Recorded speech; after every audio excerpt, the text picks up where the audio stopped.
Hello everyone. This month has been really hard for the channel, and I truly need your support more than ever. It feels like my videos aren't reaching you anymore, and notifications aren't working as before. Please like, comment, subscribe, and turn on notifications. If we reach 1,000 likes and 1,000 comments, it will really help me continue. I took the job at Glacier National Park because I needed to disappear. My name is Tukala, that's what my grandmother called me before she passed. Named after my Lakota great-grandfather who had the kind of presence that made other men step aside. It means fox in her language, a creature that survives by knowing when to run and when to stand perfectly still. For the past 3 years, I'd been doing neither. I was stuck in a life that had crumbled quietly, a marriage that became strangers sharing a mortgage, a career in urban planning that felt like pushing papers across desks while the world moved on without me, relationships that had calcified into obligation rather than affection. I was 42 years old and felt like a ghost in my own existence. The position was listed as Remote Ridge Station Monitor, a role that required living in a cabin near Gunsight Lake at the northern edge of Glacier's designated wilderness. The job description was sparse: maintain the monitoring station, record weather data, conduct occasional trail patrols, respond to distress calls, and keep the ridge passable for emergency access. The salary was modest, the isolation was profound. For me, it was exactly what I needed. During my interview with the Park Service, I sat across from a woman named Margaret Vass, the district ranger who oversees this section of Montana's most unforgiving terrain. She was in her 60s, weathered and direct, the kind of person who doesn't waste words on pleasantries. "You understand, you'll be alone for 6 months at a time," she said, sliding a map across her desk. It showed the cabin's location, a small square of red indicating where human habitation ended and the wilderness began. Winter in that area is not something you encounter, it's something you survive. We've had rangers quit after 2 months. One had a psychological break, another just walked out and we found him 3 miles down the mountain, hypothermic and delirious. I nodded. I'd read the weather reports. January temperatures dropped to 20 below without wind chill. The snowfall averaged 35 feet annually in that zone. The nearest town was 90 minutes away on a good road in a good season, and most of the year, the only approach to the cabin was on foot or horseback. "I'm ready," I said. She studied me for a moment, and I could see her reassessing. Perhaps she was wondering if I was running from something or toward something. The distinction probably mattered in her experience. I think she decided it didn't matter much where the motivation came from, as long as the work got done. "The previous monitor left 3 weeks ago," she said. "He didn't complete his rotation. We're in a pinch for the summer season. If you start in 2 weeks, we can get you acclimated before the real isolation sets in. You'll shadow Derek. He's one of our most experienced rangers for a week before taking over full responsibility. After that, you'll have 1 visit from us at the beginning of fall, and then you're on your own until spring." I drove to the cabin on a bright June morning with Derek Hoskins, a man in his 50s with the cautious confidence of someone who has made peace with how small he is against the scale of mountains. We came in a truck as far as the road went, then transferred to horses for the final 8 miles. Derek didn't talk much, which I appreciated. The landscape did the talking for both of us. The cabin sat in a clearing between 2 ridges, with Gunsight Lake spreading out below like a sheet of dark metal. It was a solid structure built sometime in the 1970s and maintained just well enough to keep it functional. The interior was sparse: 2 rooms, a wood stove, propane refrigerator and stove, a battery system powered by a small wind generator and solar panels on the roof. The previous occupant had left it reasonably clean. There was a logbook where rangers recorded observations and any incidents or concerns. I flipped through the pages, reading entries from the past 2 years. Most entries were mundane: weather observations, wildlife sightings, the occasional hiker query. Then I found entries from the previous monitor, the one who had left early. The entries became increasingly unusual about 3 weeks before he abandoned the post. June 15th, large canine prints around north perimeter. Size suggests grizzly, but track pattern is wrong. Possibly wolf, but wolves don't typically approach this close to dwelling. Marked on map and photographed. June 19th. Heard vocalizations at 2:17 a.m. Not typical wildlife sounds. Difficult to describe, mix of howl and something else. Almost like wind through a throat. Checked perimeter. Found more prints. Same type as June 15th. Prints show what appears to be intelligence in movement pattern. Investigation ongoing. June 24th. No sleep in 4 days. Derek came up to check on me. Says the prints I photographed look wrong to him too. He's calling in a wildlife expert from Helena. I want to leave. I know I signed on for 6 months, but something is wrong with this place. The sounds at night are getting worse. They're not animals. June 27th. The expert found nothing unusual, just said the prints were likely a large black bear with an unusual gait. But he heard the sounds too when he was here for 2 hours. He left quickly. I'm leaving tomorrow. I can't stay here anymore. That was the end of the entries. What do you make of this? I asked Derek, showing him the logbook. He took off his hat and rubbed his face. That was Marcus. Good ranger, experienced. Whatever got into his head, it got to him hard. The wildlife expert said everything checked out. Just animals. Sometimes isolation does things to people. They start interpreting normal wilderness sounds as something sinister. It's called cabin fever. But it's more than that. It's the combination of solitude and distance from human contact that can twist your perceptions. Did you ever find out what the sounds were? No, Derek said. By the time I came up here after he left, everything was quiet.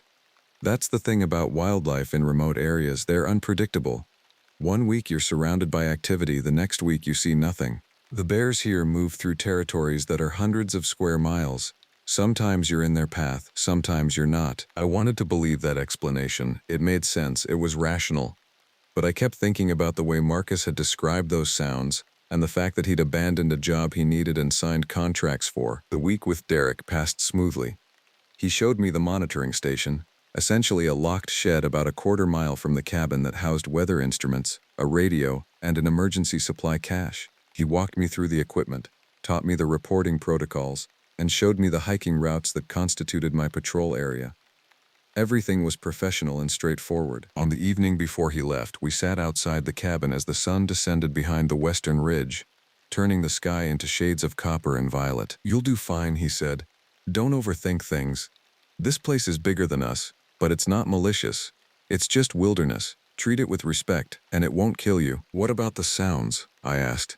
If I hear them, document them, radio the station, but don't let your mind run wild. The mountains make noise, wind, water, animal vocalizations that we don't commonly hear. It all blends together up here in ways that can sound strange if you're not used to it. He left at dawn.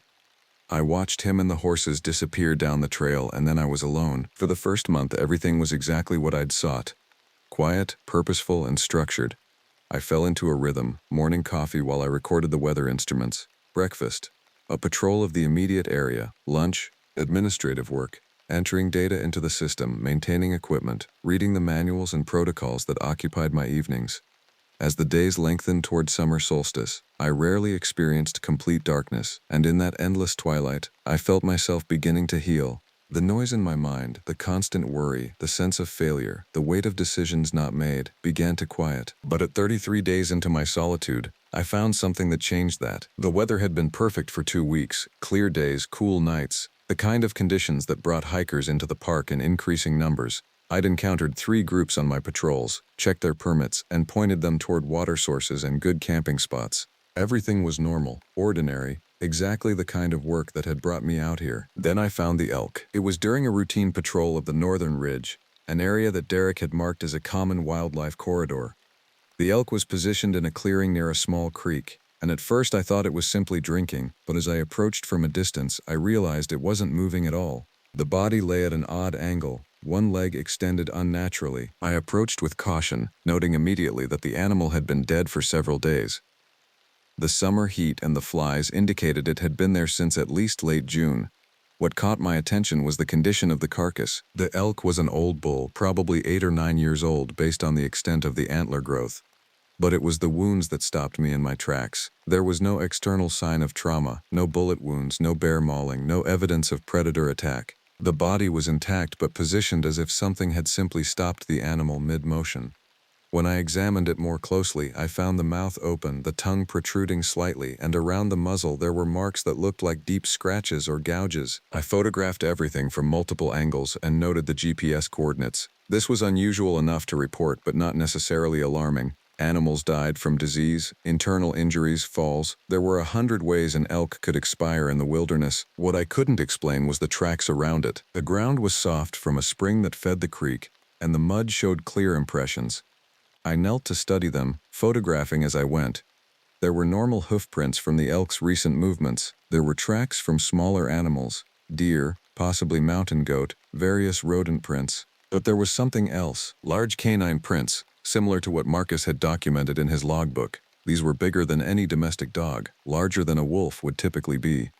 The pattern of the prints suggested the animal had moved around the elk in a deliberate circle, testing, approaching, withdrawing. It was predatory behavior, but the size was wrong.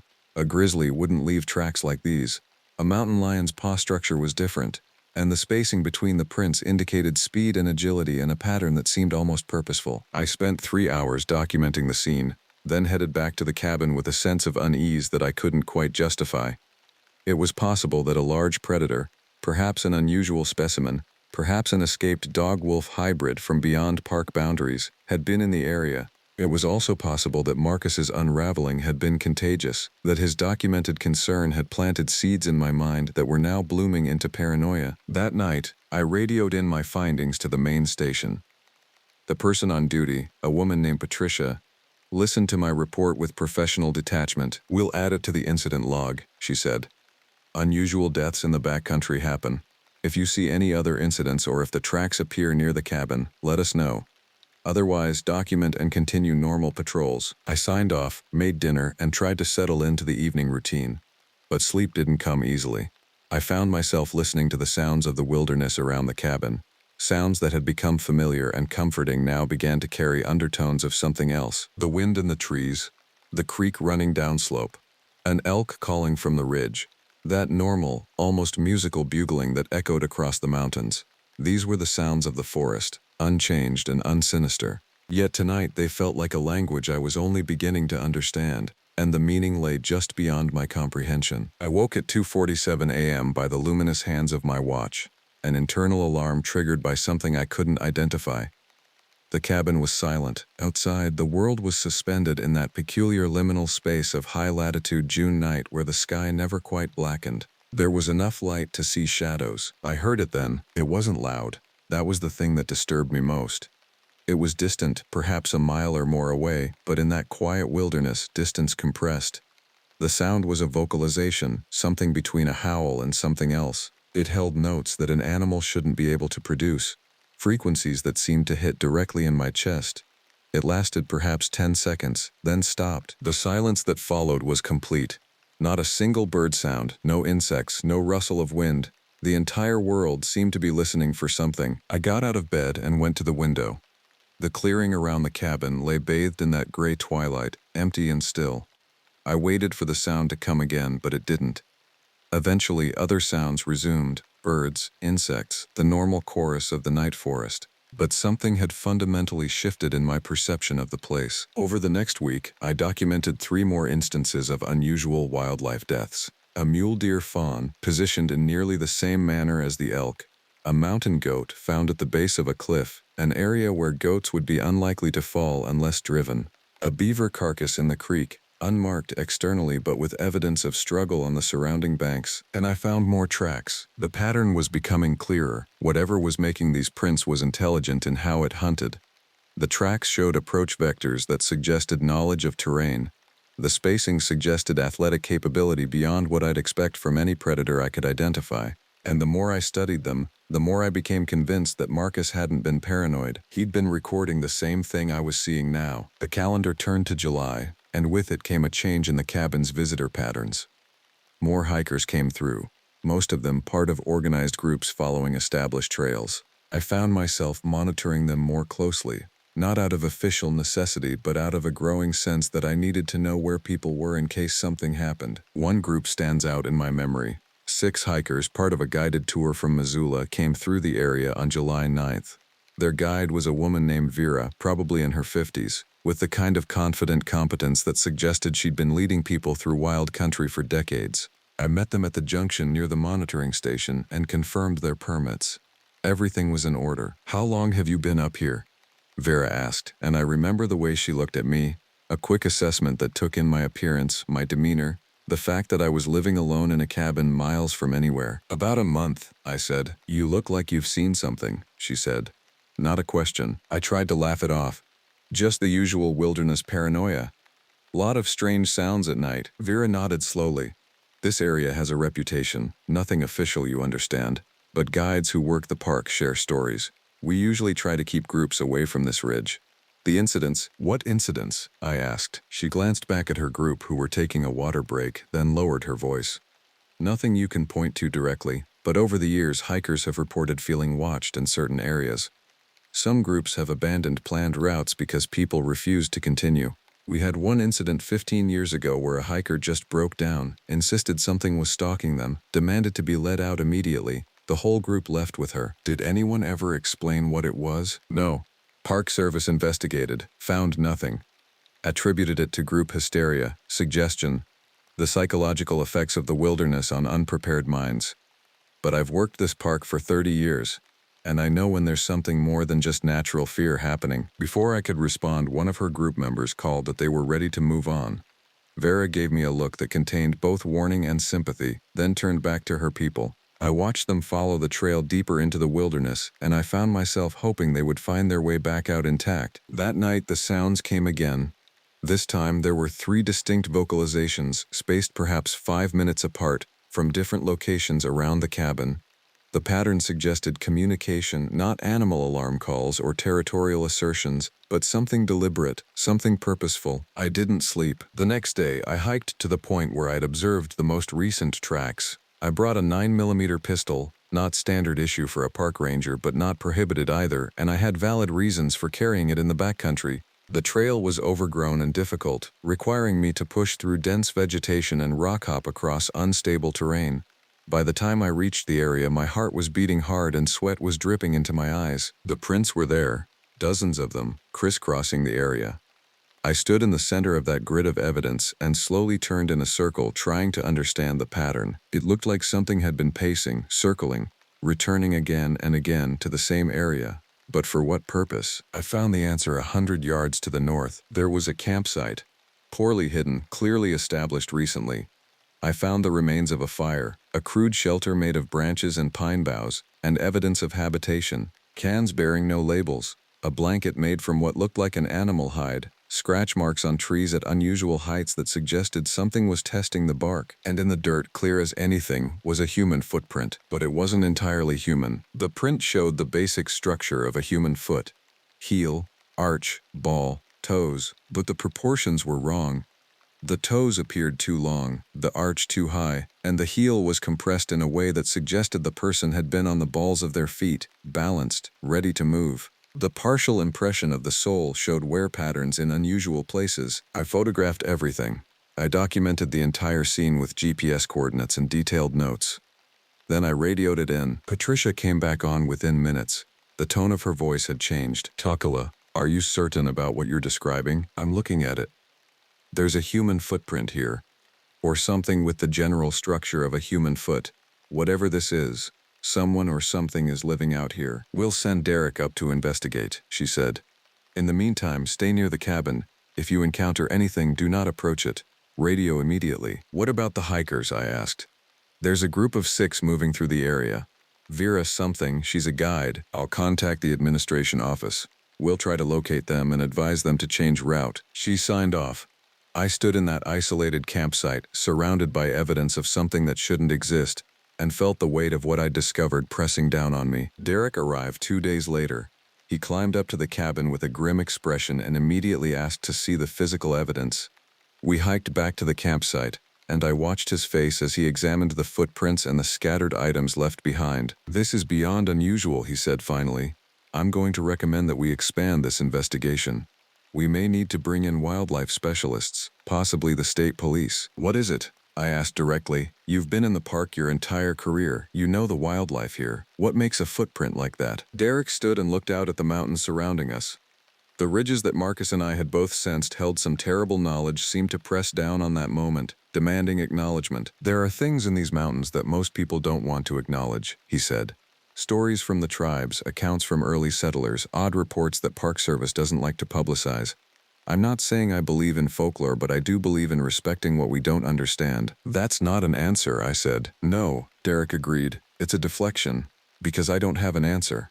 But I'm going to make sure you're not alone up here anymore until we figure this out. He arranged for another ranger to come stay at the cabin in rotating shifts. Within 2 days, I had a constant presence.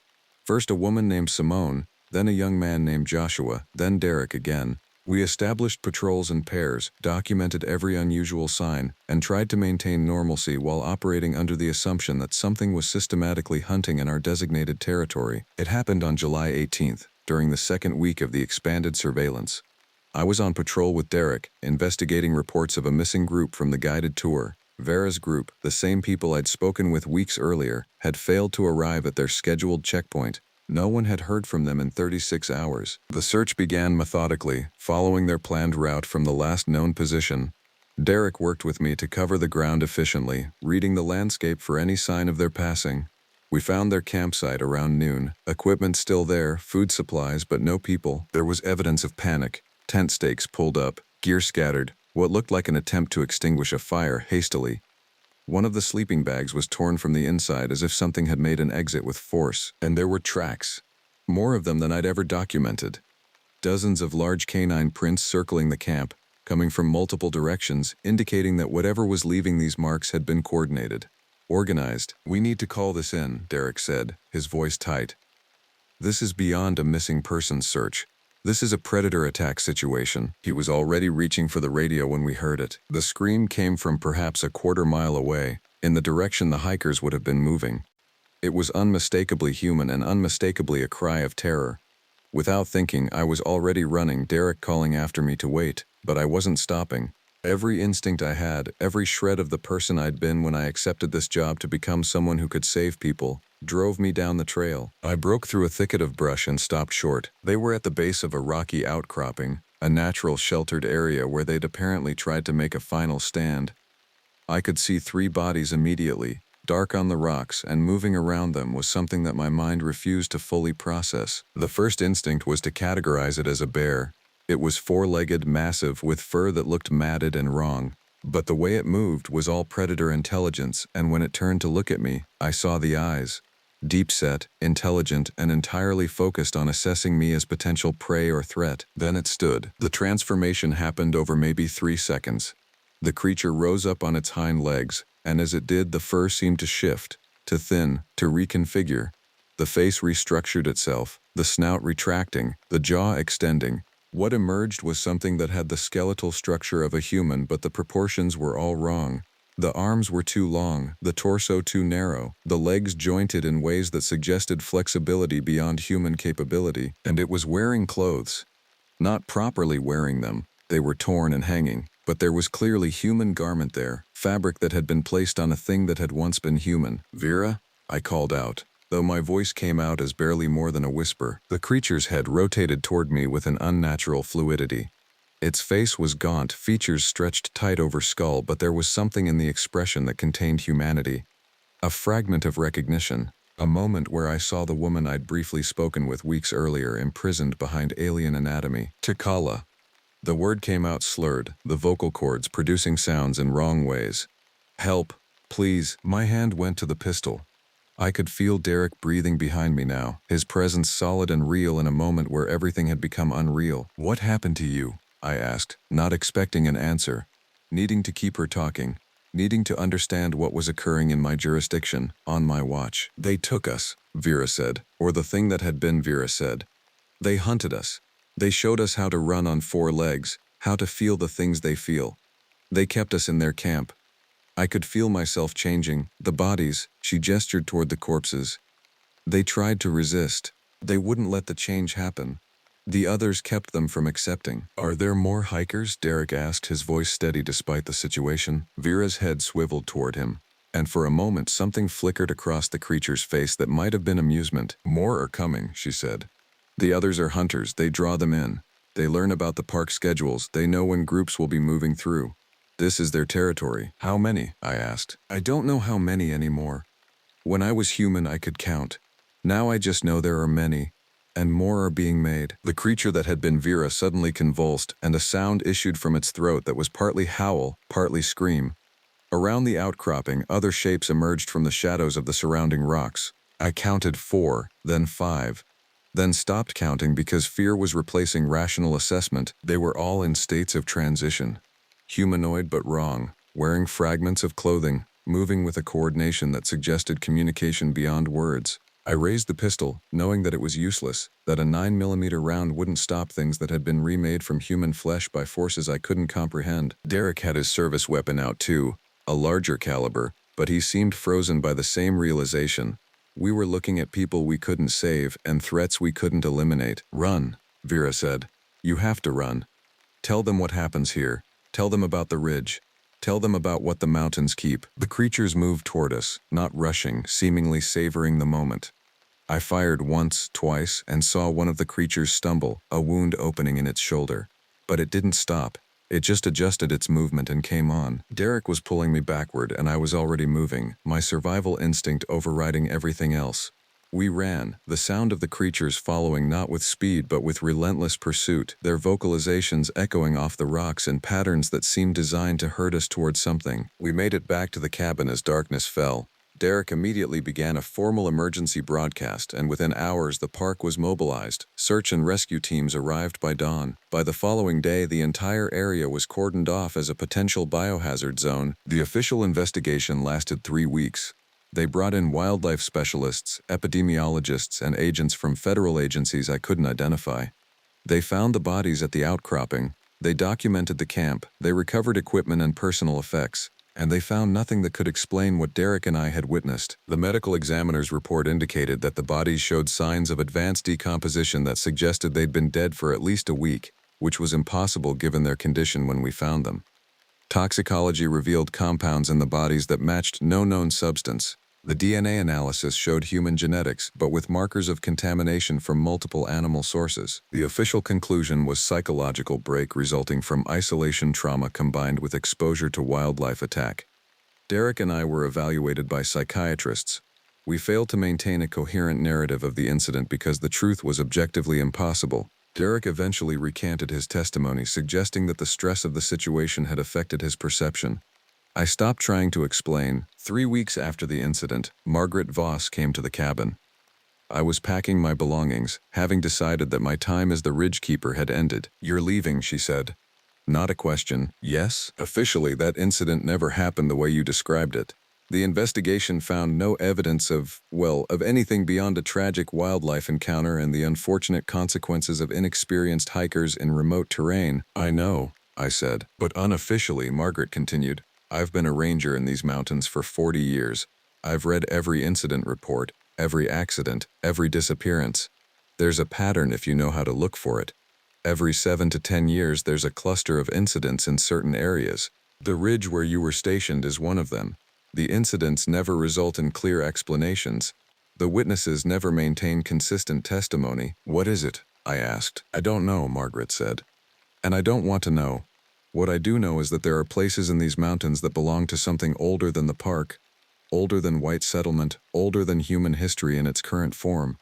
The tribes knew about them. They had protocols for these places. They would avoid them or treat them with respect based on knowledge passed down over generations. So what do? We maintain the stations, we document the incidents, we keep people out of the places where things go wrong, and we find rangers who can accept that there are parts of the job that have no rational explanation and will never be explained." I left the ridgekeeper position 2 days later. I didn't return to the city or to the life I'd fled from. Instead, I took a position with a private conservation group working on wilderness restoration in remote areas across Montana. I still work alone in wild places, but I do it with the understanding now that some wilderness is protected not from human interference but from human comprehension. I've never spoken publicly about what Derek and I saw at that outcropping. The official record shows that 6 hikers were killed by a predator, cause undetermined. Vera's family received her remains, though the condition made traditional identification impossible. The other 5 hikers' bodies were scattered across enough terrain that the investigation couldn't definitively establish a sequence of events. But I see things now that I didn't see before. I notice the patterns in the mountains, the places where wildlife congregates differently, the areas where hikers consistently report unease. I've learned to read the landscape for the signs of transformation, the camps that shouldn't exist, the tracks that don't fit any animal in the official records, the sound at night that is neither wind nor animal nor anything that should exist in nature. And I understand what Marcus was trying to communicate in those final entries before he fled. The danger wasn't the creature itself. The danger was the recognition that the boundaries we've drawn between civilization and wilderness, between human and animal, between the real and the impossible, are arbitrary and thin. The ridge still stands. The cabin is still there, occupied now by another ranger who applied for the position knowing something of what he was accepting. The lake still reflects the mountains. The trails still wind through the beautiful, terrible landscape where things older than memory have learned to hunt in human form. Every autumn, when I drive up to the park to visit sites and support conservation work, I take the road past the turnoff to the ridge. I never go back, but I listen for the sounds at night, and I acknowledge what watches from the dark places in those mountains. Some mysteries are meant to remain unsolved. Some knowledge cannot be shared without destroying the one who carries it, and some ridges exist not to be kept, but to keep us from understanding what really dwells at the margins of the world we believe we know. I accepted the position at Glacier National Park for reasons that seemed sensible at the time. My father had worked the lumber mills that once operated along the western slope, and my mother's family carried Blackfeet heritage going back 7 generations, though she never spoke about it directly. The mountains had always been in my blood like a quiet compulsion, something I didn't fully understand but couldn't ignore. When the National Park Service posted the opening for a senior ranger covering the northern boundary region, I saw it not as a job but as a homecoming. The salary was respectable but not remarkable. The isolation was complete. The cabin sat 12 miles from the nearest maintained access road, positioned on a narrow cut of land between the southern shore of Bowman Lake and a steep valley system that the maps marked only with contour lines and elevation notations. The previous ranger, a man named Garrett, had left after 18 months without offering much explanation beyond a transfer request to a desk position in Helena. His replacement left after 4 months. When I asked my supervisor why turnover was so high, she hesitated in a way that made me understand she wouldn't tell me the real answer. "People find it challenging," she said finally. "The isolation gets to some folks. You'll find it different, I think." I drove north from Missoula on a clear afternoon in late August, the kind of day where the sky seems impossibly blue and the mountains appear two-dimensional against it, like cardboard cutouts rather than actual geological features. The cabin had been winterized and reopened 3 months prior but showed signs of hasty occupation. Dust covered the surfaces. The propane heater smelled chemical and stale when I first fired it up. The windows were clean at least, and the view of the lake from the porch was something that struck you silent. I spent the first week establishing routines. I inventoried the fire suppression equipment, the emergency supplies, the communications gear that linked me to the ranger stations at Lake McDonald and the North Fork District office. I walked the boundary trails to check for erosion and damage. I documented 3 small campfire rings left by backcountry hikers and properly extinguished them, scattering the stones. The work was straightforward and physical in a way that felt clean after 3 years of administrative positions in regional offices. The weather held through September. I fell into the rhythm of early morning patrol and late afternoon rounds, the kind of schedule that made the days feel substantial and purposeful. The lake changed color with the light, sometimes deep green, sometimes almost gray, sometimes reflecting the mountains so perfectly you couldn't tell where water ended and stone began. I found myself standing at the shoreline for longer periods than necessary, not thinking about anything specific, just absorbing the physical reality of that place. It was in the 3rd week that I noticed the elk weren't using the eastern meadow anymore. The meadow sat 2 miles from the cabin, a natural clearing where the forest opened up to subalpine grassland. Every morning throughout August and early September, I'd observed a herd of 6 or 7 elk grazing there during the cool hours before sun cleared the ridge. By late September, they were gone entirely. At first, I assumed they had moved higher in elevation, as they did seasonally, but when I hiked out to investigate, I found disturbed ground and scattered hoof prints that suggested not a deliberate migration but something closer to a route. The grass was torn rather than grazed. The scat was fresh but scattered randomly rather than distributed across a grazing pattern. I documented it in my patrol notes and didn't think much more about it. October came with the first serious cold snap and my attention turned to winterization. The cabin required systematic preparation. I sealed gaps in the external vents, tested the backup generator, split wood to fill the covered storage area on the north side. The work kept me occupied enough that the isolation felt less like something I was experiencing and more like something I had chosen, something I could step away from at any moment if I wanted to. The first sign that something was fundamentally wrong came on a gray afternoon in the 2nd week of October. I was on the lake shore collecting dead branches for the stove when I noticed the tracks. They ran along the waterline where the sand gave way to larger rocks, and they were unmistakably bipedal, not human, not any animal I had training in. The prints showed something that walked on two legs like a man but with a stride that was wrong. The weight distributed differently, the pressure points indicating something heavier in the torso, lighter in the feet. The heel prints were too deep. The toe marks showed something that might have been claws or might have been heavily muscled feet. The entire track pattern suggested a creature that was trying to move along the shore with a specific purpose. I followed the tracks for perhaps 200 yards until they simply stopped. Not disappeared gradually. Stopped. The last track was clear and complete. The next section of shore showed nothing but undisturbed sand and the normal scatter of washed stones. That night I reviewed everything I knew about large animals in the region. There were grizzlies, though they should have been in denning season by that point. There were mountain lions in the territory, though they were rare and reclusive. There were occasionally reports of something that people called Sasquatch, though wildlife officials dismissed these as misidentified bears or hoaxes.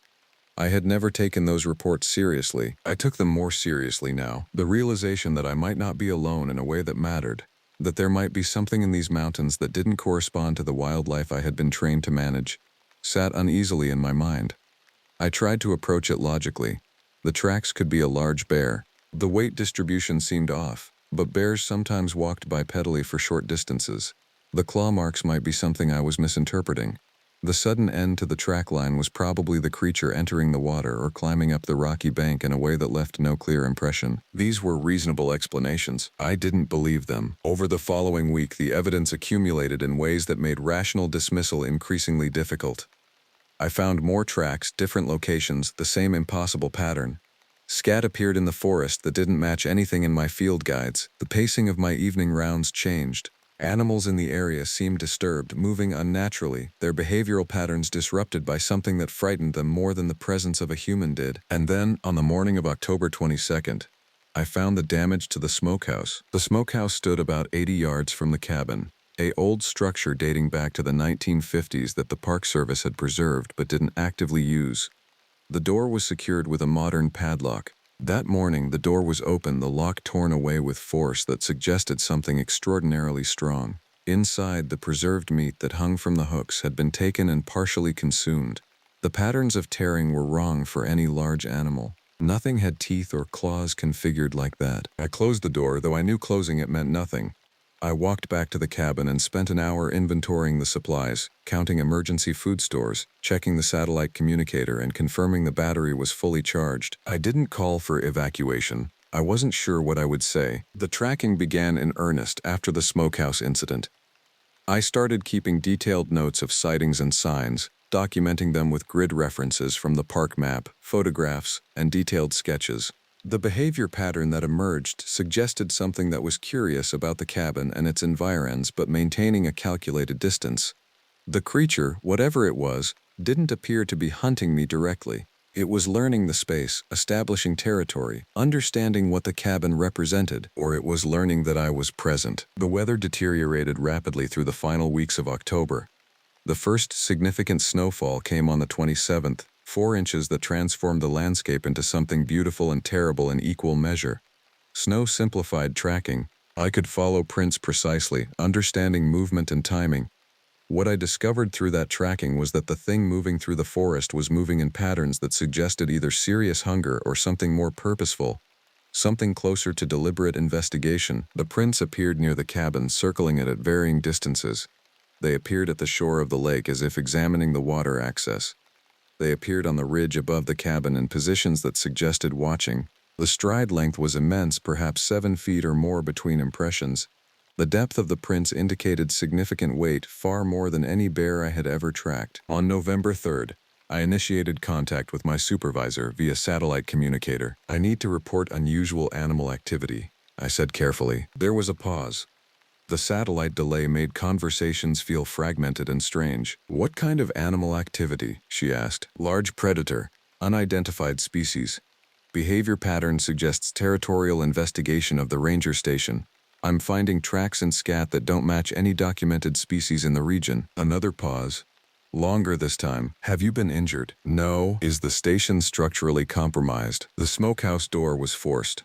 Food stores were accessed. "We'll arrange for a wildlife specialist to visit. It'll take time given the season and the location. In the meantime, maintain your normal patrols. Document everything. Make sure the cabin is secured. If you feel unsafe, we can arrange for temporary relocation. I thanked her and signed off. As I was shutting down the communicator, I realized she had offered relocation with the kind of specificity that suggested this might not be the first time someone had reported unusual activity from the station. The knowledge settled into me like cold water. The wildlife specialist arrived 10 days later, driving a government truck up the access road and hiking the final mile to the cabin. His name was Marcus, mid-50s, with the patient demeanor of someone who had heard many impossible stories and had learned not to dismiss them outright. He spent the first day examining the smokehouse, the ground around the cabin, and the larger area of forest that showed the densest track concentration. By evening, he was quiet in a way that suggested concern rather than skepticism. "These are unusual," he said, sitting across the table from me with his field notes spread out. "The track morphology doesn't match known species. The stride length is remarkable. The force indicated by the depth and pressure points is substantial." "What do you think it is?" I asked. "I think it's something large and powerful that's learned to move bipedally for extended distances. I think it's intelligent enough to recognize the smokehouse as a food storage location and strong enough to breach it. Beyond that, I'm uncertain. The previous rangers didn't last long in this position." Marcus nodded slowly. "That's consistent with territorial disturbance. A large animal establishing dominance in a space where humans have suddenly become permanent fixtures. Bears do it sometimes. Large cats do it. This is more extreme in scale, but the principle is similar." He left the next morning with detailed photographs and measurements. His report, he told me, would recommend continued monitoring but not evacuation. The cabin was secure. The creature, while unusual, had not displayed aggressive behavior toward me directly. "It's testing boundaries," he said as he prepared to leave. "As long as you maintain your security protocols and avoid direct confrontation, you'll likely be fine. Just document everything carefully." I wanted to believe him. For a few days I did. The weather improved. The sun appeared for stretches of time that felt almost summery for early November. I returned to normal patrol schedules, but the sense that something fundamental had changed in the forest persisted. It was during a late afternoon patrol that I found evidence that began to shift my understanding from tracking an unknown animal to something far more troubling. I discovered them in the eastern meadow where the elk had stopped appearing. 3 deer, positioned in a pattern that suggested they had been arranged deliberately rather than occurring naturally. 2 were missing heads. The third had been manipulated into a position that a fallen deer could not achieve on its own. There was no blood, no sign of predation in the typical sense. The bodies were intact except for the missing heads, and the positioning suggested an intelligence behind it that went beyond feeding behavior. I photographed everything. I documented the grid reference and the date. I did not touch the bodies beyond what was necessary to establish that they were several days old, already beginning the process of decomposition. That night, I kept the lights on in the cabin and did not sleep. Instead, I sat by the window facing the forest and listened to the sounds of the night, trying to determine which were normal and which were not. The distinction became increasingly difficult as the hours progressed. Around 3 in the morning, I heard something that might have been a howl or might have been a sound that had no name in human language. It came from the ridge above the cabin, a sound that carried enough emotion in it to make my body respond with pure adrenaline. It was not threatening in the way a wolf's howl is threatening.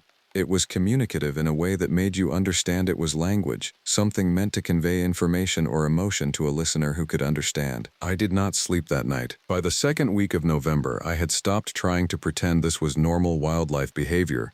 The evidence had accumulated beyond anything that rational dismissal could accommodate. The creature, if that's what it was, had begun to interact with the cabin itself in ways that went beyond simple investigation. I found items moved.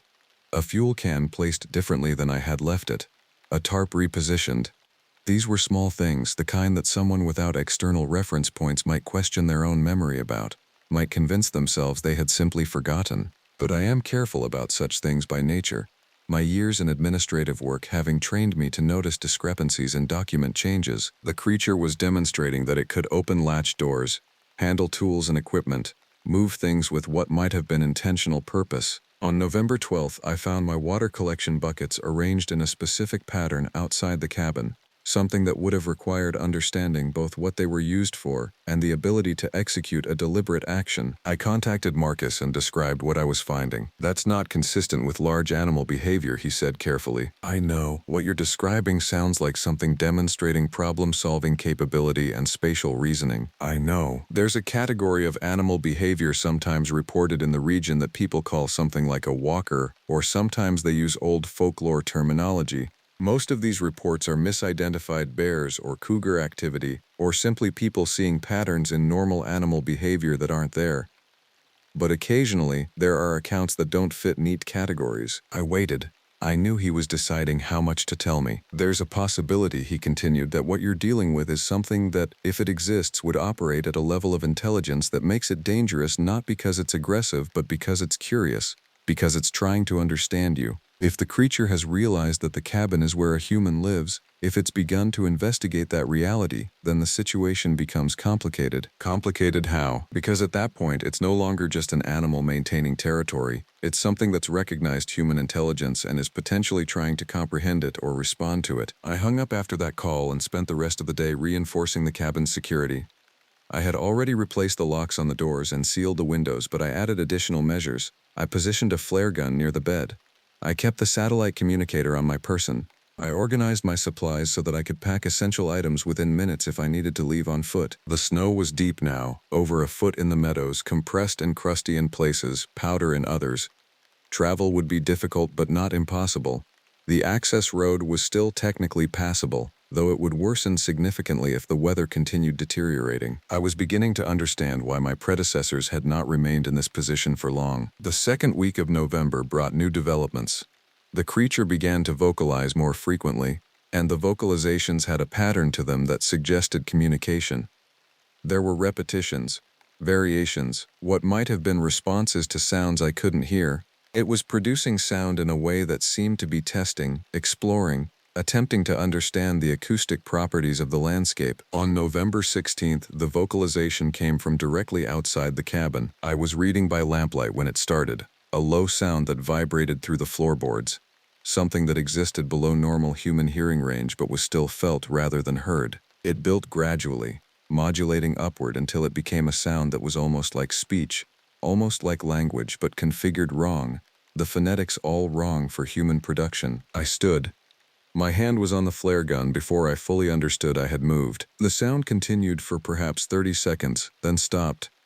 In the silence after, I could hear my own breathing, my own heartbeat, and underneath that, something else moving through the forest. It was gone by the time I worked up the courage to look outside. The next morning, I found the prints again, right at the porch, the creature having approached the door itself. The depth of the front print suggested it had been standing upright directly in front of the entrance, supported on its back legs, with its front appendages doing something at the door level. The configuration of the marks around the doorframe suggested reaching, pressing, possibly trying the handle. I filed another report with my supervisor. "I think I should evacuate," I told her. "Is the creature displaying aggressive behavior?" "Not directly. But it's learning. It's understanding the cabin is a source of interest. The behavior is escalating." "Escalating in what specific way?" I struggled to articulate it in terms that would sound reasonable. "It's moving closer. It's investigating the structure itself, trying to understand access points. I think it's only a matter of time before it tries to force entry." There was a long pause. "We'll arrange evacuation for the end of the month. That gives us time to arrange proper transport and schedule your replacement. In the meantime, maintain security and continue documentation. If the creature makes an actual attempt to breach the cabin, if you feel you are in immediate danger, you have authority to evacuate immediately." The conversation ended there. I had 3 weeks. The snow was already 18 inches deep and accumulating. The weather forecast showed a significant storm system moving in from the northwest, the kind that could dump 2 feet of snow and trap the region for days. 3 weeks suddenly felt both like an eternity and insufficient time. The storm came on November 22nd, arriving with a darkness that seemed to contain intention. The wind was sustained and terrible, moving around the cabin with audible pressure that made the structure creak. The snow accumulated with mechanical regularity, each hour adding significantly to the depth on the ground. By evening, I couldn't see past 10 feet from the cabin windows, visibility reduced to a white wall that seemed both solid and empty. It was during the storm that I understood the creature had been waiting for something. The snow provided perfect tracking conditions, and it also provided cover. The wind disguised sound. The weather created conditions where a human would stay inside, would not venture out, would become vulnerable to something that could move with confidence in conditions that were dangerous to human movement. The first impact came around midnight. The sound was immense, something that came from the south side of the cabin, the crash of a body moving with terrible force. I was on my feet immediately, the flare gun in one hand, the satellite communicator in the other. I called for emergency services as I did, my hands shaking, my breathing rapid. "The creature is attempting to breach the cabin," I reported. "Are you injured?" "No. But it's trying to enter. It's hitting the structure. Evacuate immediately. Head to the North Trail Junction, follow it to the ranger station at Lake McDonald. Do not engage the creature. Can you reach the access road?" I looked at the window, at the white chaos of the storm. "It's not passable by vehicle." "Then move on foot toward the ranger station. I'm dispatching emergency response." "Move now." I hung up and moved. I had emergency gear prepared, and I was wearing the clothes I slept in. I grabbed the pack, grabbed the satellite communicator, grabbed the flare gun. The impacts continued against the cabin, systematic and terrifying, testing different sections of the structure. The door nearly gave on my second attempt to open it. Something was right outside, pressing against it from the other side. I had to throw my weight against it, had to force it open against the pressure of whatever was attempting to block my exit. What I saw in the 1 second I had before throwing myself out into the storm was a shape that was too large, too dark, too wrong. The snow was thigh-deep and getting deeper. The wind was strong enough to make forward motion difficult. Behind me, I heard the cabin door swing open and something emerge into the storm. The footsteps in the snow were immense, the stride long, moving in the direction I had gone. I ran in the direction I hoped was north, toward the forest line, away from the open meadow where I would be visible and exposed. The snow clung to my clothes. The wind pushed me sideways. I was moving on instinct, on the training that told me to move toward cover, to move toward places where a creature that large would have more difficulty pursuing. Behind me, the footsteps continued. I didn't look back. I focused on reaching the tree line, and did, stumbling through the first layer of forest as the snow under the canopy was somewhat less deep. I was moving downslope now, toward the creek valley that I knew led to the trail junction. The storm was making everything into monochromatic chaos. I could see perhaps 5 feet in any direction.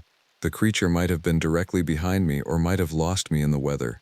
I had no way of knowing. The valley floor was slightly better, the snow shallower where the thick forest canopy had blocked some of the accumulation. I moved through a stream channel, the water running dark and violent in the stormlight. Behind me, I heard crashing, the creature moving through the forest without any attempt at silence or stealth. It didn't need stealth. It knew it was faster, stronger, more capable of moving through this landscape. I reached the trail junction just as my legs were beginning to fail, just as my mind was starting to process that I might not survive the next hour. The trail north toward the ranger station was a barely visible line through the forest, marked by cairns I knew were there but couldn't see. I oriented myself on memory and starting moving. The creature's footsteps stopped following me. I realized why when I had traveled perhaps a quarter mile up the trail. The creature had decided to cut through the forest, to intercept me on the trail ahead rather than continue pursuit from behind. I heard the crash of something moving rapidly through the trees to my right, hear the sound of it positioning itself in front of my road of travel. I veered off the trail into the deep forest, moving away from the sound.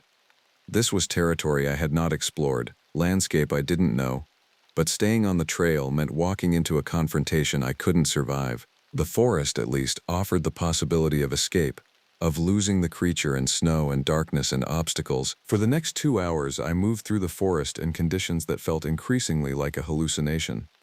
The world narrowed to the immediate space around me, the rest of reality becoming abstraction. My legs moved from some mechanism that existed separate from conscious thought. My eyes scanned constantly for the dark shape that I knew was somewhere nearby. Somewhere in the white chaos, somewhere waiting. I heard its vocalizations, that strange broken language that almost sounded like speech. It was calling, searching, trying to draw me out or locate me in the darkness. The sound was horrible because it held intelligence in it, because it was clearly trying to communicate and I could not understand the message. Toward dawn, the storm began to diminish. The wind eased. The snow accumulation slowed. I was deep in the forest, lost in a landscape that I had thought I understood but that had revealed itself to be far more complex and dangerous than I had comprehended. I had no idea of my location in any precise terms. I was moving generally downslope, toward the water system that I knew would lead eventually toward the ranger station. It was moving parallel to me, maintaining distance, following. I reached the cabin of another ranger on the morning of November 24th, nearly 2 days after leaving my own station. The cabin was not regularly occupied, but it had supplies and shelter, and most importantly, it had communications equipment. I sent an emergency distress message and then collapsed into unconsciousness for 6 hours. The emergency response team arrived by helicopter in early afternoon. They found evidence of the creature's presence around both cabins, massive footprints, evidence of the force it was capable of exerting. The storm had complicated recovery and response time. I was given medical attention for severe hypothermia and exhaustion.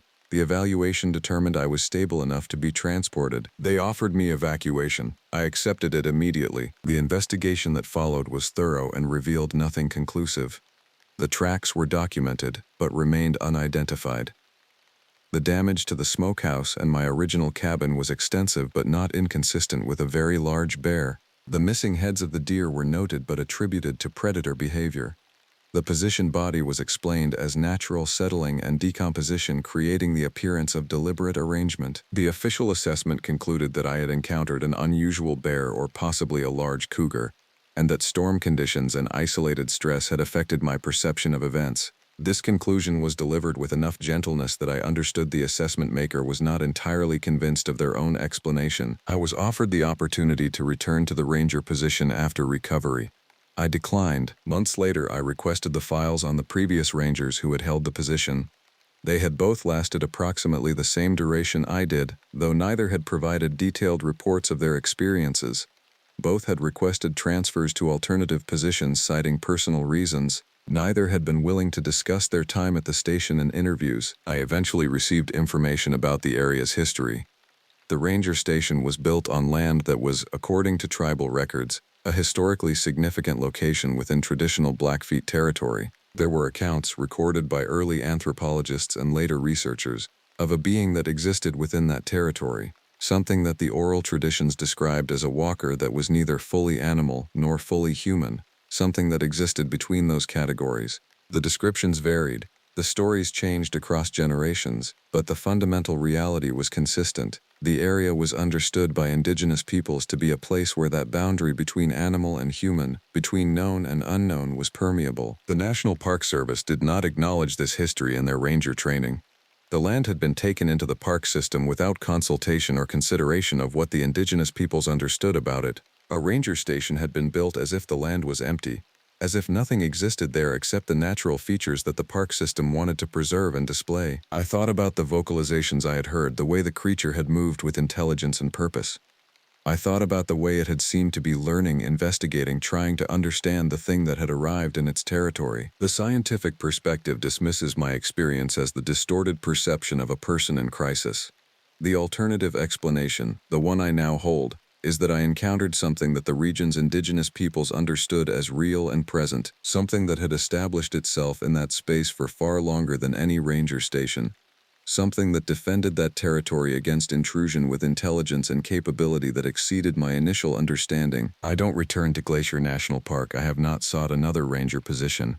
The mountain ranges of Montana remain beautiful to me, but that particular landscape, that particular intersection of park boundary and forest line and water system, represents something that I am not equipped to understand or confront. The government eventually reassigned the ranger station.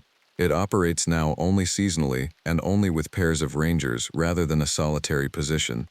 The official explanation cites safety protocols and improved resource allocation. The staff rotates regularly, with no ranger remaining in position more than 2 seasons. I sometimes wonder if those rangers experience what I experienced. I sometimes wonder if something in that landscape continues to move, continues to test boundaries, continues to exist in the space between the documented world and the territories that remain, despite government designation and Park Service authority, fundamentally wild in ways that we have not yet found language to describe. The forest remembers. That much I am certain of, and some things in the forest remember longer and more carefully than others. I took the position at Glacier National Park because I was running from something worse than whatever might be waiting in those mountains. That's the honest truth, and I'll start there because honesty is all I have left now. My name is Mingan, and I'd spent 7 years working backcountry ranger posts across the Pacific Northwest, always moving, never settling. The work suited me. It's a job that demands solitude and doesn't ask questions about your past. When the opening came through for a remote ranger station at Glacier in late August, I applied the same day. The salary was modest. The isolation was complete. That was the point. The station sits on the northern shore of a glacial lake about 8 miles from the nearest maintained trail. McGill Lake, though the local ranches have their own name for it. Something older, something that changes depending on who's telling you the history. The cabin was built in 1967, a squat structure of weathered logs and green shingles that had weathered more storms than any building has a right to. 2 rooms, one for sleeping and one for records and supplies, an outhouse, a water pump that froze solid 5 months out of the year. The hiring manager in Kalispell, a woman named Dearborn who'd worked for the Forest Service since the 80s, took me to dinner before I started. We sat in a diner on the edge of town, mountains visible through the window like some ever-present reminder of what lay ahead. People don't stay long at McGill, she told me, cutting her roast beef into careful, efficient pieces. The last 3 rangers we had turnover, 18 months, 14 months, just under a year. You're fit, you're experienced. But that isolation will test you in ways the academy never prepared us for. I nodded, not explaining that isolation was exactly what I wanted. That I'd come to Glacier to disappear into the forest in a way that went beyond just physical distance. She studied me across the table, her eyes the color of weathered stone. Strange things have been reported up there, mostly nonsense. Hikers talking about hearing sounds they couldn't identify. One family claimed they saw something massive moving between the pines, the usual wilderness rumors. She paused, her fork hovering. But the locals won't camp there. The ranches around Browning, they won't send their kids up to McGill. That's been true for longer than I've been working here. I didn't ask what kind of things. I'd already decided I didn't need to know. The drive to the station took most of a day. Dearborn drove me as far as the trailhead, where I'd walk the final 8 miles.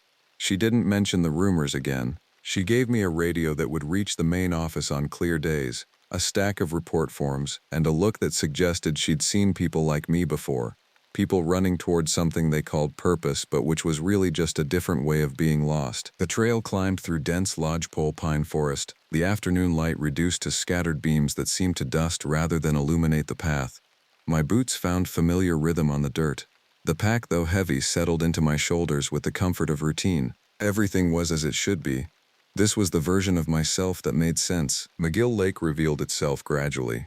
First you caught the smell of it, water and wet stone and something organic that had been decaying near the shore. Then the trees opened up, and the lake appeared like a mirror that had forgotten how to reflect. The water was a grayish blue that suggested depths the eye couldn't measure. The far shoreline was lost in haze or distance or perhaps both. The cabin squatted alone on a small rise maybe a quarter mile from the water's edge.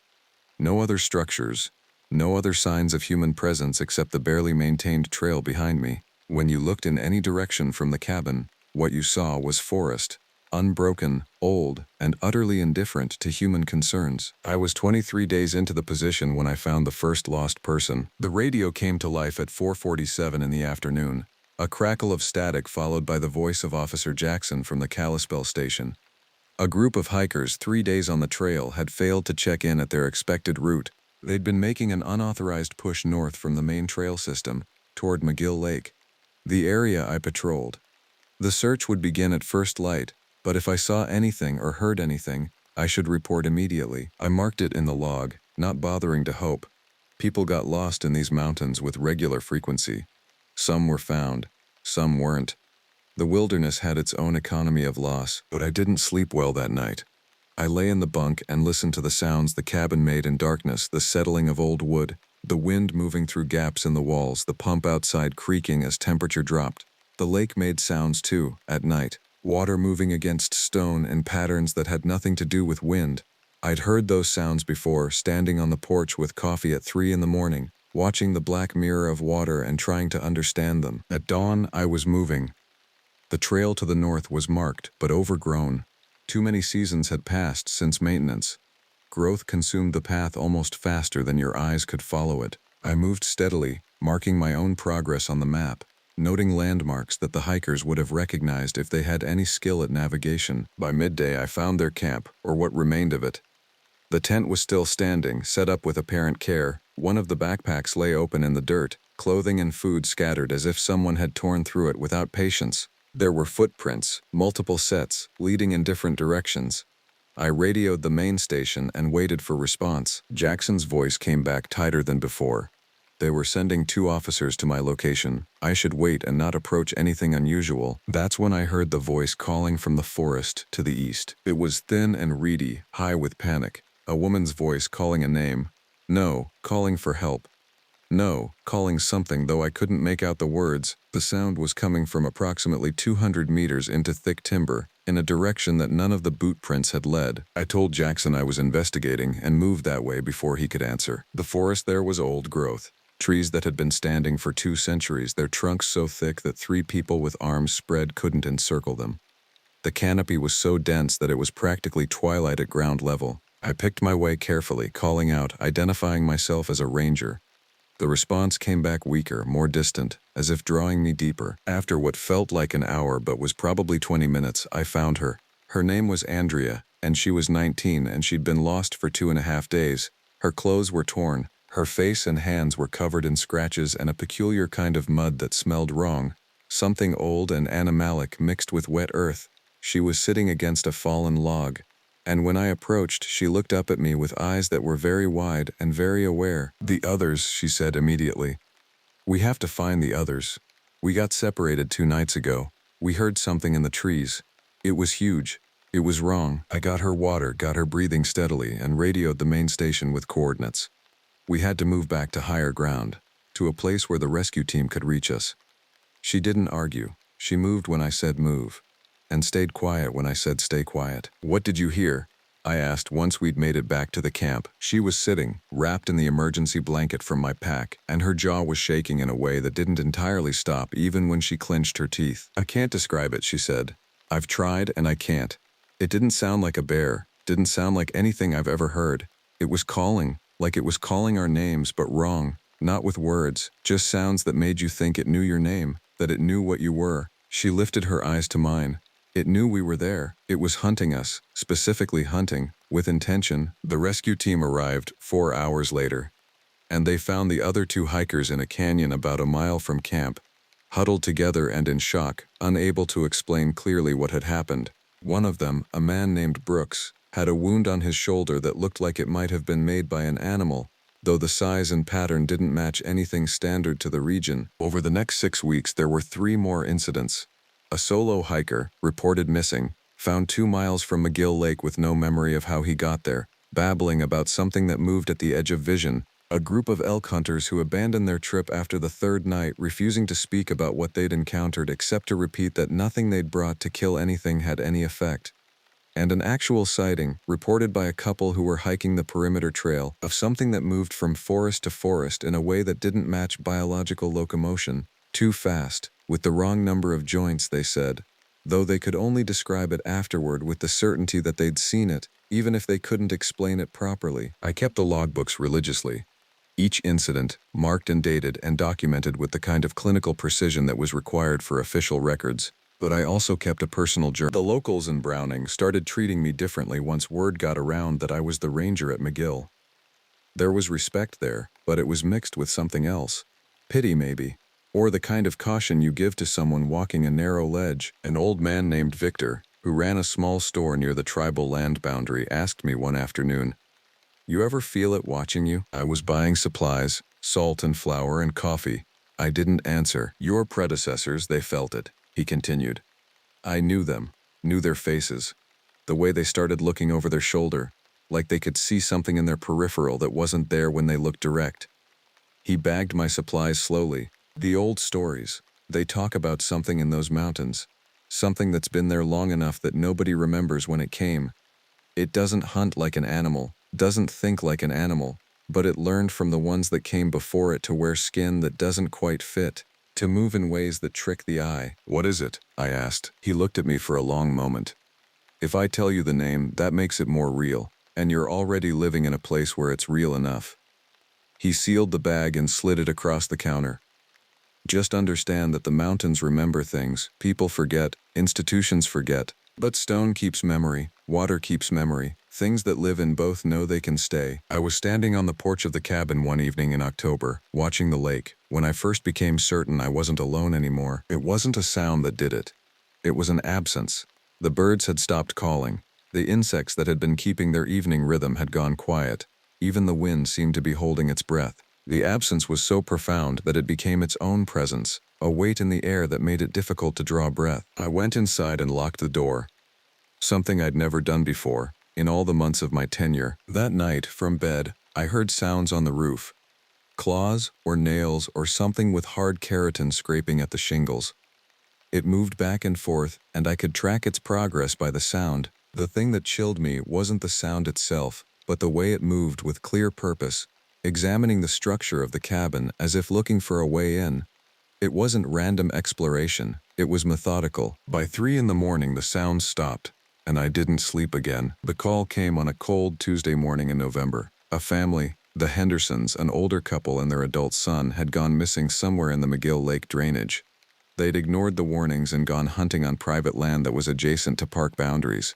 Their vehicle was found at the trailhead, but they never emerged. This time, Dearborn came to the station herself, bringing 2 search and rescue personnel and a small aircraft for reconnaissance. She looked different than she had at our initial meeting, older, like the thing she'd warned me about had finally caught up with her. "Show us where," she said, and I did. We found them near the lake's north shore, about a mile from where I'd recovered Andrea. They were together, huddled under a ridge overhang, and they were alive, but they were fundamentally broken in a way that rescue couldn't fix. The son, Marcus, had a wound that was infected in ways that seemed to resist standard infection. The flesh around it was blackened, but not with ordinary gangrene. It was more like the tissue itself was dying from the inside in a way that had nothing to do with infection. When the EMT cut the bandage away, the smell that emerged was so strong it made 2 of us vomit. The mother, Joan, wouldn't speak except to repeat a single phrase. "It wore the shape. It wore the shape," and it sang. Over and over, until she was sedated. The father, Donald, was the only one who could tell a coherent story, though coherence was a fragile thing in what he said. "We got turned around the first night," he explained from the back of the rescue helicopter as it prepared for takeoff.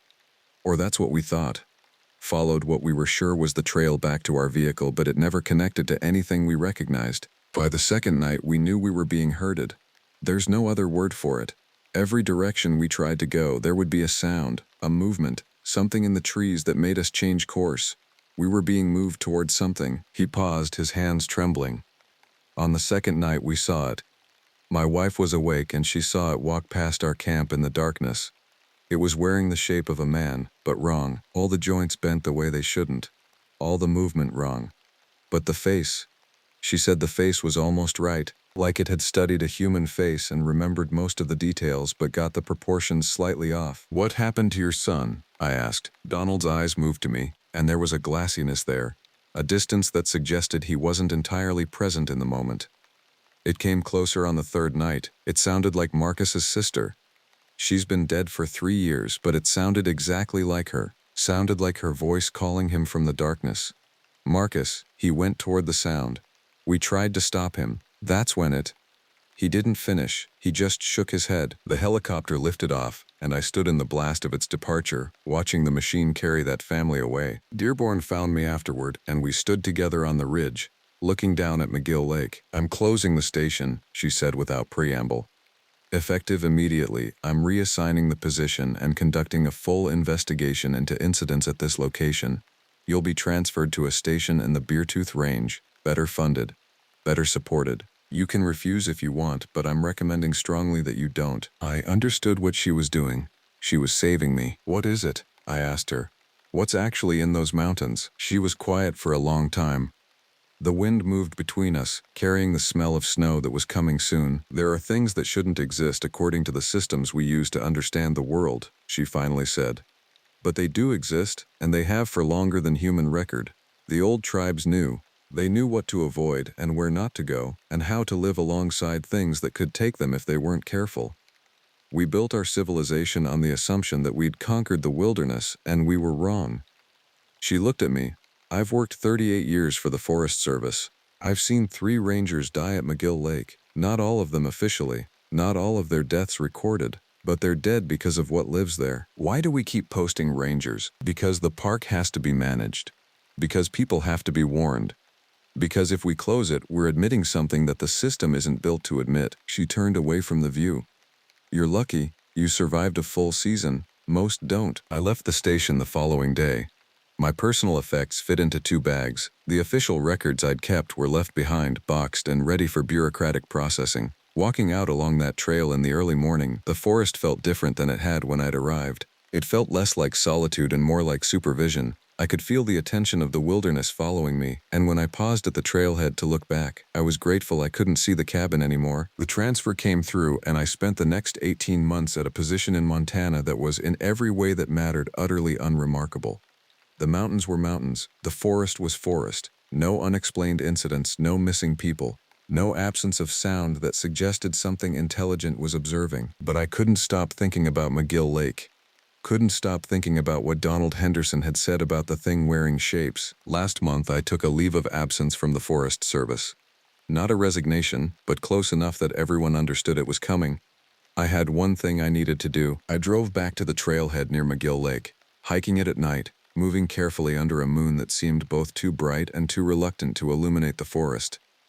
The cabin was still standing, empty now, waiting for whatever ranger they might post there next. I didn't approach it. Instead, I made my way to the shore of the lake. The water was still and black. The far shore was invisible. I stood there for hours, watching, remembering, understanding. Then I heard it. Not from the forest, but from the water. A sound like singing, if singing could be produced by something that had learned the mechanics of human vocalization but understood nothing of its meaning.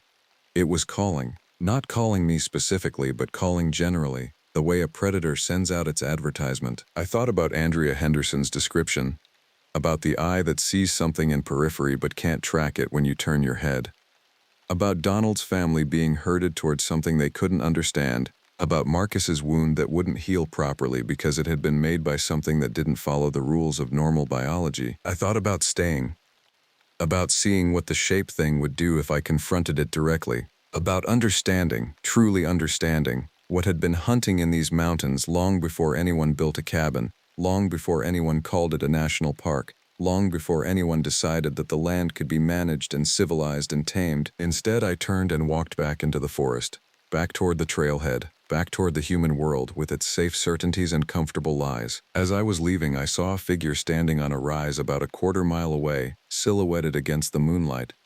It was shaped like a man, but the geometry was subtly wrong. The neck was too long. The arms reached further than arms should. It watched me descend the trail, and when I looked back it was still there, still watching, still waiting. I understand now why the old rangers didn't last.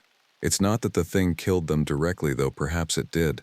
It's that understanding what shares the world with you, what hunts where you live, what wears shapes in the darkness, understanding that changes you in ways that can't be undone. It makes civilization feel thin. It makes safety feel temporary. It makes you see the places where the old world, the wild world, the intelligent and hostile world, bleeds through the boundaries we've drawn. I'm writing this down because someone needs to know.